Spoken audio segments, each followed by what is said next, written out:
D'accord. Jérémy, bonjour. Bonjour. Alors, on est au mois de novembre. C'est vrai. Donc, on fait notre chronique, mais une chronique allégée. Très bien. Hein, alors, il y a un coup de cœur, c'est le mien, uniquement pour la couverture, parce que il y a une belle paire de fesses, là. Voilà. Bon. On te reconnaît bien là. Bon. Bon, malgré tout. C'est important les fesses chez une femme, non? Dis-moi. Moi. Malgré tout, c'est le tome 5 du cycle de Sian de François Bourgeon qui avait déjà fait Les Passagers du Vent et Les Compagnons du Crépuscule. Donc, c'est sa série de science-fiction. Et on approche de la fin, donc il y aura le dernier volume au mois de mars. Alors avec ton nouvel objectif, je sais pas, droit, ça va? Ouais. Approche-toi un peu parce que là on est en fish eyes, n'est-ce pas? Alors, très bien. Voilà, donc c'est vraiment très très bien ça, très sympa. Tourne un peu les pages quand même. Ah là. Est-ce que le dessin de couverture est à la hauteur du contenu? Le dessin de couverture est à la hauteur du contenu, effectivement. C'est vrai? Sian est une jeune femme gironde, comme tu les aimes. D'accord. Voilà.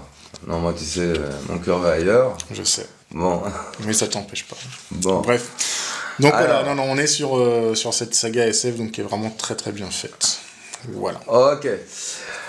Après, donc, ça c'était le coup de cœur à Eric Maski. Voilà, et uniquement, tu vois, vraiment, la vie fait le moine, quoi. Ouais. Bon, alors. Et ça, c'est Le Héros de David Rubin, histoire prévue en 2 volumes. Donc ça, c'est le premier tome qui vient d'arriver, qui revisite le mythe d'Hercule. Et ça, c'est le coup de cœur de monsieur Jérémy. À moi. Donc voilà, donc on va suivre Hercule qui va naître. Oh, j'aime pas les dessins. Hein. Ah, mais toi, t'aimes rien de toute façon. Ouais. On va le voir juste après. Donc voilà, donc le mythe d'Hercule revisité avec un peu de SF et tout. C'est vraiment très sympa à lire, un personnage qu'on connaît bien et qui redécouvert ses aventures sous un œil moderne est vraiment intéressant. Voilà. Très bien. 2 volumes chez Rackham de David Rubin, Le Héros. Le Héros. Après. Alors, pour faire une transition avec ce qui va suivre derrière, aussi un petit album où il est intéressant de s'arrêter, c'est Georges et Chang, une histoire d'amour au XXe siècle de Laurent Colonnier chez 12 bis.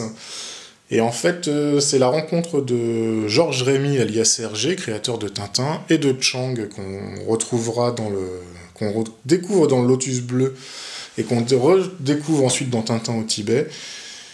Chang était étudiant à Bruxelles dans les années 30 et en fait il a été présenté à Georges Rémy pour l'aider à travailler sur le Lotus Bleu parce que Georges Rémy n'a jamais voyagé, contrairement à son personnage, donc Tintin pour pas le nommer. Approche-toi un petit peu parce qu'on a, voilà, d'accord, c'est donc du noir et blanc, du très beau. Ouais, très beau noir et blanc. Du très beau trait, hein, on va le dire quand même. Voilà. Ouais. Et en fait, on va recroiser tous les personnages qui feront la mythologie des tintinophiles derrière, donc Haddock, Castafiore, les Dupont, etc., etc. Voilà. Très bien. Un album qui a pas mal de presse, parce qu'en fait, cet album émet l'hypothèse que Chang et Georges n'auraient pas milité contre le mariage gay actuellement, en fait. Voilà. Bon. Tu sais qu'au Fish Eyes, au 14 mm, on dirait, tu ressembles un peu à Haddock. C'est vrai. Ouais. Je sais pas comment profil. Ouais. Il manque la casquette, quand même.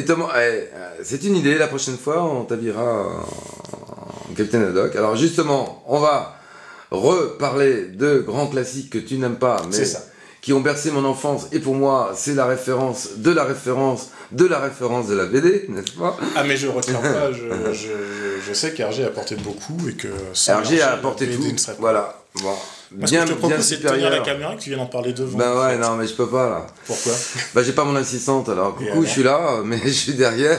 Bon.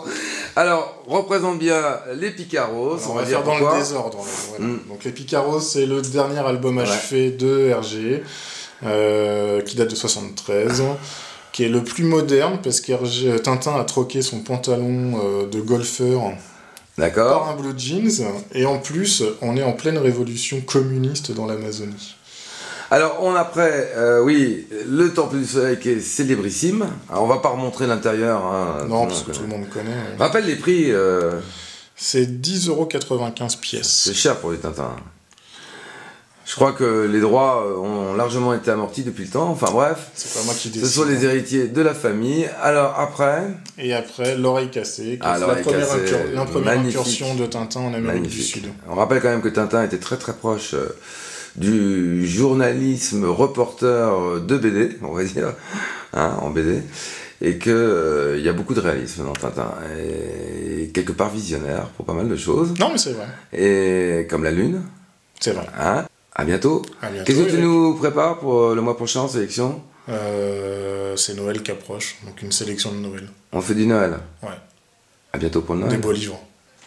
Ah, d'ailleurs, cette sélection, elle sera en vente aussi au château de Montigny. Très bien. La Hitchcock, s'il te plaît. Ah bah non, justement, si. j'allais passer derrière la caméra, parce que ton grand ton, Ah, t'es dur avec moi.